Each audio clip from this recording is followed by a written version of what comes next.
Mark 14:53-65.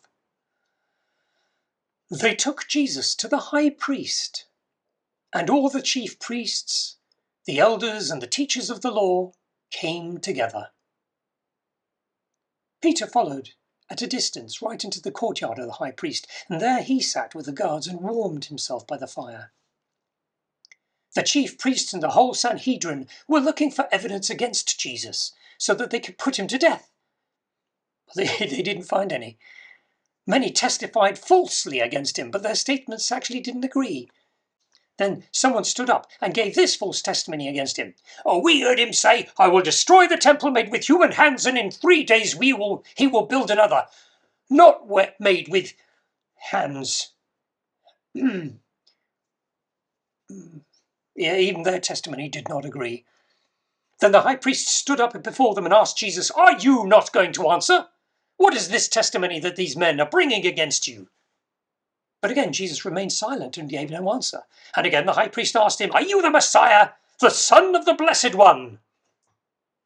"I am," said Jesus, "and you will see the Son of Man sitting at the right hand of the Mighty One and coming on the clouds of heaven." The high priest tore his clothes. "Why do we need any more witnesses? You have heard the blasphemy. What do you think?" And they all condemned him worthy of death.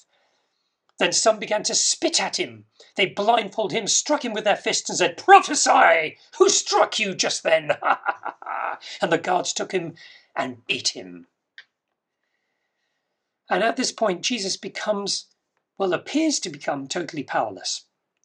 Even then, the leaders couldn't agree with one another about the things that he had said. It was becoming totally farcical. But Jesus had resolved not to incriminate himself with any new thing. He admitted who he was, because he was who he said he was, the Son of Almighty God. And he knew that their response would be to shout and wail, tear their clothes, and gnash their teeth. In one translation, it said they gnashed their teeth at him. How do you do that? Oh dear, people. So it's clear at this point that because they were having their way, however chaotic it was, Jesus was kind of letting it happen. Because the Father had a bigger, much greater plan. But they didn't know or understand the Father's plan. They didn't know or understand the Father himself. They thought they worshipped God, but they were worshipping something completely different. Ultimately, God was not interested in winning arguments. He wanted to overcome the power of sin and death, and nothing could get in his way.